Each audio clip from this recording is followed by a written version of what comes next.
Wilson Morales, Black Film TV. So, Sinqua, how much of your ball skills did you have to work on? You know what? I love that question, man. I think a lot of people didn't really realize that I played college basketball. Yeah.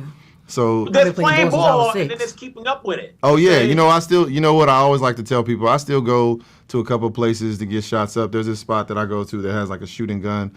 A lot of hoopers know about it, so I always get my shots up every week because the heater got to stay hot just in case somebody needs that work. So Teyana, you know more about basketball. Can he take your guy 1-on-1? No. Wait, what happened? What was the question? What you saying no to? I said, you go ask the question again, Wilson. The question was, can he take your guy 1-on-1? Can I take yeah. Iman 101? I don't think so. Absolutely not. Love you down, though. I love me. Love you. I love me down. I love me down. But you know what? But you know what though? Honestly, like just two black men getting out there and having fun. I think that's gonna be a good time regardless. I need, man, listen, man. I love my ankles and my hamstrings. I don't need to run around with him. The thing that people gotta understand is like everybody in the NBA is good, right? And everyone, and at the speed that I was at my most illustrious is probably like right here on Iman, like where he's gonna go. And I'm not trying to get dunked on, bro. And not only do Iman have buckets, but he is like one of the best defensive players. So it's like to have to be guarded by him. I watch basketball. Like, why would I want that in my life? Yeah. Like, I'm not trying. Like, that would be like brother, let me go and save you from that. Yeah, we playing around, and all of a sudden the switch go off, and he's like, now you can't score, and I'm like, I don't need those problems. And you think that you and Jack was trash talking. Iman is a great I already know trash talker. Like, listen, I be loving it. Shout out to the host. Shumper Physique, brother. Before we get into Jack, shout out to Big Shump. Big Shump, I'm a humble Christian man. You will dunk on me and win. We good. We good. Teyana, with the 2 films I've seen you in so far this year, how good are your hair braiding skills?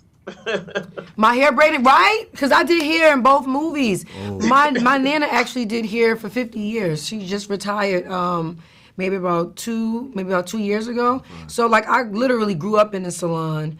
On top of just, kind of growing up in this industry and having to be able to just depend on me. Mm-hmm. You get what I'm saying? Mm-hmm. Like, a lot of people didn't come through. So it's like I had to know how to do every single thing. So, I'm kind of good at everything that I do.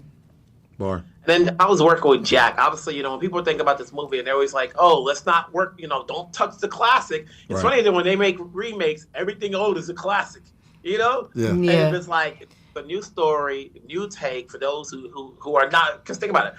Unless you got a Fire Stick, you ain't catching the old film on TV these days. No, that's real, but I think that's why we call it a remix, because I think that, we left the big shoes that don't need to be filled, sorry. We left those big shoes in the glass case, sitting there looking beautiful. I think we created our own custom Jordan 1s and made it our own. And as far as remixing it, I think that we sampled a classic, but we added our own new bass line, our own new lyrics, our own new, melody, and here we have it. White Men Can't Jump, May 19th, exclusively on Hulu. That's what I'm saying. You guys are the pros, acting-wise. Obviously, I don't know much about Jack, as an actor. How did he play out? How was his ball skills? How was his acting skills? I'm proud. I'm proud of him. Yeah, literally, he came to play every day, and he was committed. I think the biggest thing when people talk about, just like you said, the transition from music to acting is if are you going to show up and want to be really committed, right? And you've seen it from both spaces because you've been in both spaces, so you know that transition of artistry. Right. But for me specifically, he was my teammate every day, and he showed up every single day. He came in prepared. He came in ready to play. He came in wanting to rehearse. And that's what he brought to the table. So I think when people watch it, they're going to be like, wow, we didn't know he was this good. Because every day he came in ready to want to give you all of that. So there's no question that he did a good job. I was about to say that, Teyana. Obviously, you've made that transition. You've been in the game for some time. He's coming in. Did you guys have a conversation as far as him getting into this lane and stick with it, so it's not a one and done? Good question. Honestly, no, because I've been asked a question a lot today, but I wanna say no. I feel like if we did have a conversation, I probably don't even remember.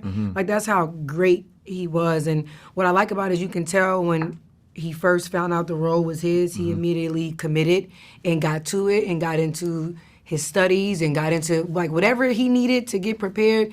He locked into that. So like by the time we all got on set, it was a good time. It was not really any any notes in regards to anything that he needed to change or any type of advice. Of course, I would be there to give it to him. But no, I think he really came to set ready to work. And I think because coming on set with people who has been in a lot of different movies and has the experience, for him, he feel like I don't want to ask for help. You know what I'm saying? Like I want to blend in. You know, like I want to feel like I'm a part. And I think that he did that. Right. And I'm very proud. And he's an observer too. Like like I said, we spent so much time together. Like it would be little things that if he asked a question, it would be more of curiosity of like, how come they put the light over there, or like, why do we have to go back to this part in the script? Like it would be that kind of stuff, but like never really like. Yeah, but never really like in the performance or the work because like T said, that brother came prepared, man. Like, and I think like the audience at home would be really, really appreciative and surprised because for me for us having worked on so many different projects with so many people, I've worked with some talented people who didn't come prepared. Right. On the day was still trying to learn the lines. And he would come in every day and know your lines too. So it was you know what I mean? He was like, was that okay, cool. So it was really actually super easy.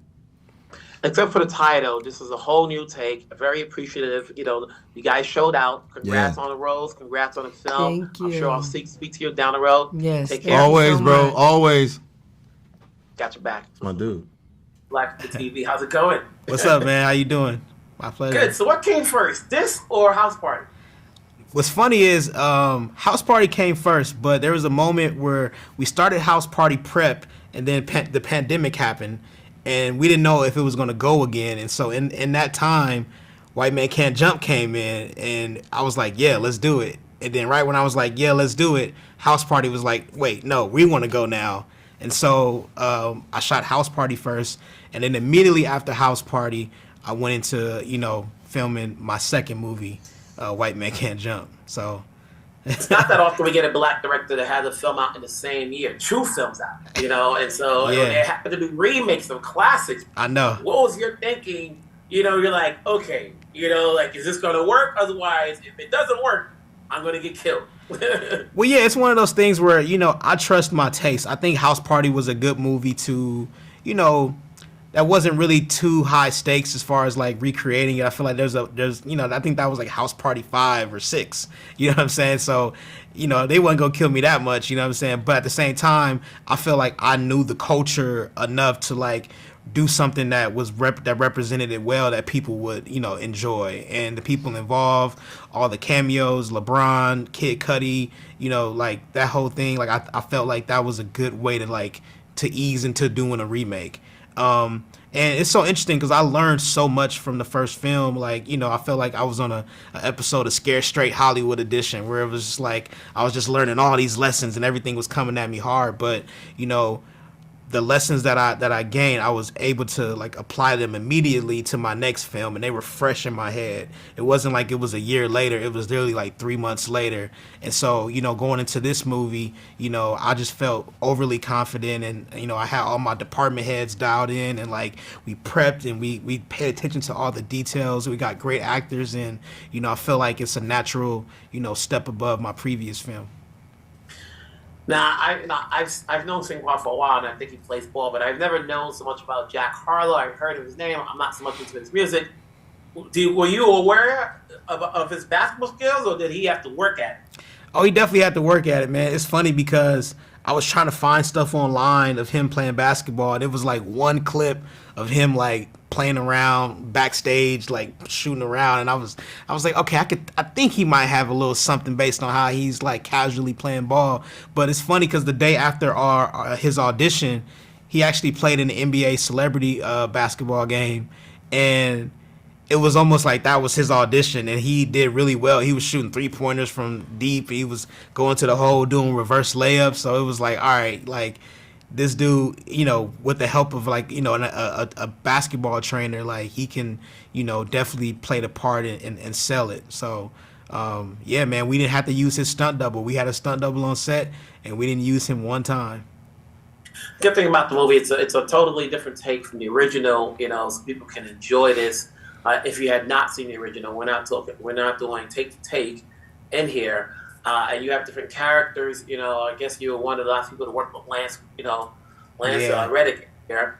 So rest in peace to him. But how did you want us to make this your own? Not just as a remake.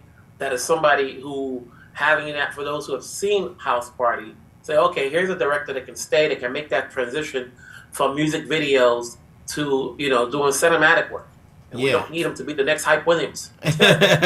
Right? Yeah. So I mean, I think for me going into this film, there was two things, right? One was like advancing the conversation, right? Like obviously, I think there's a line that Jack Harlow says where he says, like the race thing is outdated. Like everyone knows that white dudes can hoop, and so it's like, what's the next conversation? What's the next thing that we can, talk about, so that we can, limit or lessen our differences? You know what I'm saying? And I think, the way you get to those conversations is by, offering more depth with the characters. And, the original film, they had a little bit of a backstory. Wesley, was trying to get the house, and, Rosie and Woody were, on a run trying to live a normal life. But I think in this film, we definitely went back and we leaned into the backstories and kind of showed what made these characters tick and like how they got to where they are right now and what made them even need to hustle in the first place. And we just kind of added some humanity to that so that you kind of, understand why they do what they do, but also it's interesting to watch them navigate their, own personal issues with one another, learn from one another, and ultimately get to their goals. And then, you also have Teyana Taylor and Laura Harrier out there. Obviously, you gave them more to do. They're not just the woman in the film as props, Yeah. So make sure that they have something to do. Yeah. That their roles are meaningful. Yeah. I think if you really think about the film, I think Laura and Teyana, like thinking about Sinqua and Jack's characters, like their motivation is to make their significant others like happy. You know what I mean? And they want them to they want them to feel like they're valued, and that's kind of how life works, right? We always, I feel like as men, we do what it takes to make our spouse happy and to like show that we can provide and like hold up our half. And so I think that's true to life, and I feel like with someone like Teyana, like we had to make her like the catalyst of this film, and like she's the reason why everything happens. You know what I'm saying? And the same thing with Laura kind of offered this like I don't want to say silent grace, but like just like a more subtle confidence about chasing her dream that then made Jeremy played by Jack Harlow to really get his stuff together so that she wouldn't leave him. And so yeah, man, it was we had to have those two anchors driving the story. I want to say congrats, obviously, as I mentioned before, 2 films in 1 year. I want to see a Calmatic original. Yes, not a reimagination. It's coming soon. It's coming. It's coming, man. Like, okay, something that he doesn't have to have a playbook and rewriting it. Yep, so it's coming. Let's get something good. So I'm sure I'll meet you one-on-one, face-to-face. Keep it going. Best of luck. All right, yeah, we got to get that picture, man. You already know. Get you the books. All right. Take care. Peace.